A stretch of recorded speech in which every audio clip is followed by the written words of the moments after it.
Hello जी sir, क्या हाल है? Good morning. Good morning. कुछ करते हो, कर रहे हो ना? कुछ हेल्प हो रही है उससे, वीडियो से हेल्प है ना? जी। मतलब जो भी क्वेश्चन कराएंगे वो बहुत इम्पोर्टेंट होते हैं, और यदि आप उससे कुछ सीखना चाहते हैं तो आप उससे सीख भी सकते हैं। बस आपको थोड़ा सा ध्यान देना पड़ेगा। किसी भी चैप्टर पे जब हम सिखाते हैं तो उसको ज़रा पढ़ें, स्टडी करें कि मैंने कौन सा मेथड बताया। बहुत इजी मेथड से मैं आपको चैप्टर समझा देता हूँ। अब आपका चैप्टर आया बेटे मैक्सिमा और मिनिमा। इसमें से एक क्वेश्चन आ जाता है, कभी कभी दो क्वेश्चन आते हैं, पर एक क्वेश्चन कंपलसरी होता है और 5 मार्क्स का या 8 मार्क्स का आता है। छोटा क्वेश्चन आता नहीं है, बड़ा लेंथी क्वेश्चन आता है, और बहुत इंपॉर्टेंट, बहुत सिलेक्टेड क्वेश्चन है जो आते हैं। अब जैसे मैं आपको इसका एक वर्किंग रूल बताता हूँ, इम्पोर्टेंट क्या है। बस आप इसका वर्किंग रूल सीख लीजिए, समझ लीजिए। पहली एक्सरसाइज के सब क्वेश्चन एक ही टाइप के हैं। क्या है? नंबर 1, ये सबसे पहले आपको कोई इक्वेशन देते हैं, इसे कहते हैं एफ। कोई भी इक्वेशन देंगे, उसके बाद हम उसको डिफरेंशिएट करते हैं, तो उससे हम dy अपॉन dx फाइंड करते हैं। उसके बाद dy अपॉन dx को आप 0 पुट कर दीजिए, इज इक्वल टू 0। तो यहाँ लिखेंगे फॉर मैक्सिमम एंड मिनिमम मान के लिए, मैक्सिमम और मिनिमम। नंबर 4, इससे कोई ना कोई x की वैल्यू आ जाती है, x1 x2 x3 जितनी भी आए, 2 3 आ जाती है।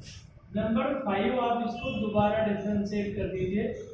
जब आप इसको दोबारा डिफरेंशिएट करेंगे तो इसमें ये वैल्यू पुट कर दीजिए जो हमारे पास आती है x1 x2।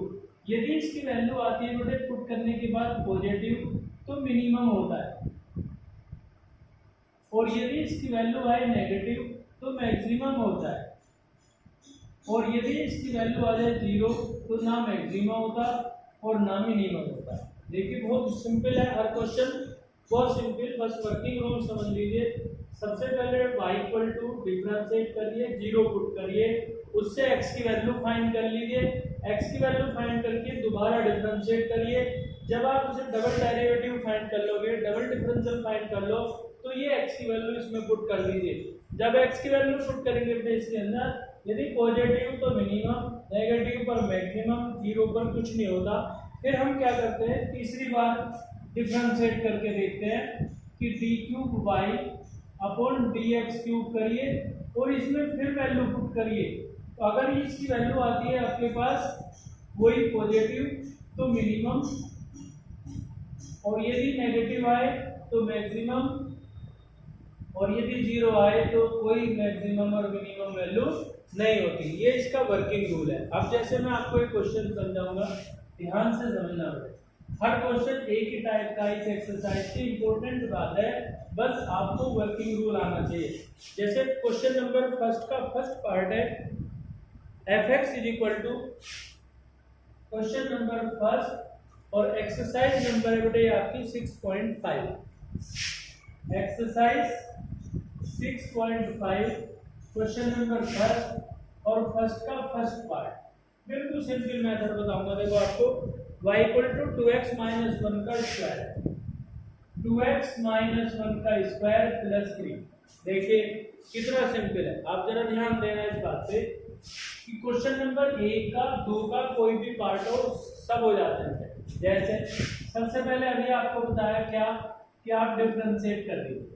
तो जब डिफरेंशिएट करेंगे पावर, पहले पावर में से एक कम, इनटू ब्रैकेट के अंदर का 2, क्योंकि x का 1 1 का 0 2 बचा, और 3 का 0। फिर उसके बाद बताया मैंने आपको dy अपॉन dx को 0 लिखो फॉर मैक्सिमम और मिनिमम वैल्यू के लिए। तो जब आप लिखेंगे तो 4 into 2x minus 1 is equal to 0, तो 2x माइनस 1 इक्वल टू 0, तो x is equal to half आ गया। अब हमने बताया था उसका दोबारा डिफरेंशिएट करिए, d2y अपॉन dx स्क्वायर, तो ये आया बेटे 4 इंटू इसका करिए 2 आया, तो यानी कि पॉजिटिव आया, मिनिमम पॉजिटिव है। इसका मतलब y मिनिमम क्या होगा, ये वैल्यू जो हमारे पास है x की वो इसमें पुट कर दीजिए। तो जब हम इसमें वैल्यू पुट करेंगे बेटे तो 2x माइनस 1 का स्क्वायर प्लस 3, ये तो हमारे पास 0 है, ये रहा 0, तो ये तो 0 हो गया, क्या बचा 3, तो हमारे पास 3 इसकी वैल्यू आई और मैक्सिमम इसकी कोई वैल्यू नहीं होगी। बहुत सिंपल है, क्वेश्चन को यदि आप करेंगे तो बड़ा इजीली आप समझ में आ जाएगा। इसलिए डिफरेंशिएट करा है, सोल्व किया है, x की वैल्यू डबल डिफरेंशिएट पॉजिटिव और मिनिमम, मैक्सिमम इसकी कोई वैल्यू नहीं होगी। एक इसमें दूसरी टाइप के क्वेश्चन है, जैसे क्वेश्चन नंबर 2 में है एक क्वेश्चन, ध्यान से समझ लीजिए जरा, सब वैसे इसी टाइप के हैं। जैसे क्वेश्चन नंबर 2 में दे रखा है बेटे sin 4x प्लस 3, या क्वेश्चन नंबर 2 का फर्स्ट पार्ट है, क्वेश्चन नंबर 2 का फर्स्ट पार्ट, ये गिवन है हमारे पास, मॉडुलस वाला क्वेश्चन है बेटे, x प्लस 2 का मॉडुलस -1 की वैल्यू बताओ। तो हम क्या करेंगे बेटे, ये दूसरी टाइप का क्वेश्चन है, x बिलोंग टू r के लिए कह रहा है, x बिलोंग टू r के लिए, इसका मतलब है x प्लस 2 की वैल्यू जो है मॉडुलस हमारे पास वो किसके इक्वल है बेटे, ग्रेटर देन और equal to 0, greater than equal to 0। तो हमने ये देखा x प्लस 2 मॉडुलस है, तो -1 कर दीजिए, इधर भी -1, अब इसकी वैल्यू तो हमने मान ली ग्रेटर देन और इक्वल टू 0, तो हमारे पास क्या बचा, केवल -1 बचा। इसका मतलब इसकी मैक्सिमम वैल्यू तो होगी नहीं बेटे, अब इसकी वैल्यू होगी आपके पास क्या, fx की वैल्यू जो आई आपकी -1 आई, तो इसका मिनिमम वैल्यू आई, ये fx की जो वैल्यू है हमारे पास ये बेटे -1 आया, यानी कि इसकी जो वैल्यू है ये -1, ये मिनिमम वैल्यू, अब इसकी मैक्सिमम वैल्यू नहीं होगी। ये क्वेश्चन नंबर 2 में एक दो पार्ट है, उसको आप देख सकते हैं, बड़े इजी, बहुत इजी क्वेश्चन है, आप कर सकते हैं अगर सोचें, सिंपल क्वेश्चन है सभी, फर्स्ट और सेकंड क्वेश्चन के पार्ट बड़े आसान है, उन्हें आप देख सकते हैं, कर सकते हैं। ओके।